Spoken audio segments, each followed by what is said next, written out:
मान्य झालेला आहे का नाही, कारण विरोधक म्हणतायत की तो मान्य झालेला नाहीये. आम्ही त्याचा हरकत घेतली. 1400 कोटीला आपण या ठिकाणी आताच सांगितलं, आपण या ठिकाणी मान्यता दिलेली आहे. आणि विरोधक हे नुसतं स्टंटबाजी करत असतात, त्यांचं ते काम आहे. कारण का तुम्हाला बघता की प्रत्येक सोलापूर शहराच्या विकासाच्या जर दृष्टिकोनातून आम्ही जर कुठलेही काम करत असताना कुठलीही गोष्ट राजकारण करणे, मध्ये येणे, हे असं त्यांचं कायम म्हणजे हे राहिलेलं आहे. तर ह्यात 1400 कोटीला आम्ही या ठिकाणी मान्यता दिलेली आहे. आणि मान्यता देत असताना ते सारखं राजकारण करत होते.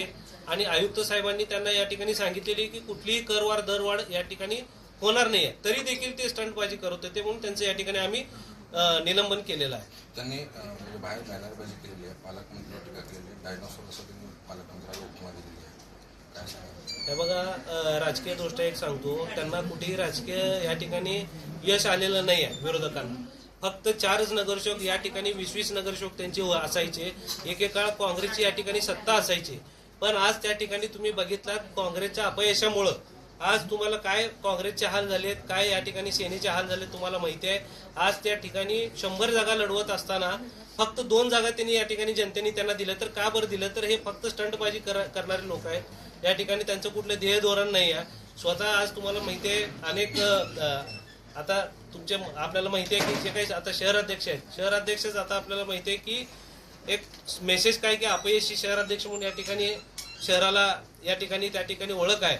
आज ते खरं तर त्यांचा जो अनुभव आहे तो बोर्डामध्ये त्यांनी शहराला कसा पाणी पुरवठा होणार आहे ह्याच्यावर अभ्यास करायचा जो विषय होता त्याच्यावर त्यांनी योग्य बोलायला पाहिजे होतं. पण ते असा अभ्यास न करत घेता ते नुसतं स्टंटबाजी करणे, विषय दुसरीकडे नेणे, हेच त्यांच्या कायम आमच्या लक्षात आलं आणि हेच ते करत आलेले आहेत. आणि आपल्याला माहिती आहे आज जनतेने काँग्रेसला कुठे नेऊन ठेवलेलं आहे. आणि आमच्यावर जी जबाबदारी आहे, आता जी भाजप पक्ष असेल किंवा भारतीय जनता पार्टी असेल, मुख्यमंत्री देवेंद्र फडणवीस साहेब असेल, तसेच आपले जयकुमारजी गोरेभाऊ असतील, तसेच आमचे तिन्ही आमदार या ठिकाणी राज्य शासनाकडे पाठपुरावा करून शहरासाठी अतिशय चांगल्या पद्धतीची योजना या ठिकाणी आणत असताना हे कायम राजकारण करण्याचा यांच्याकडे कल राहिलेला आहे. विरोधकांचा या ठिकाणी राजकारण करण्याचा या ठिकाणी कल राहिलेला असं या ठिकाणी मी सांगू इच्छितो. म्हणून त्यांचं या ठिकाणी निलंबन केलं.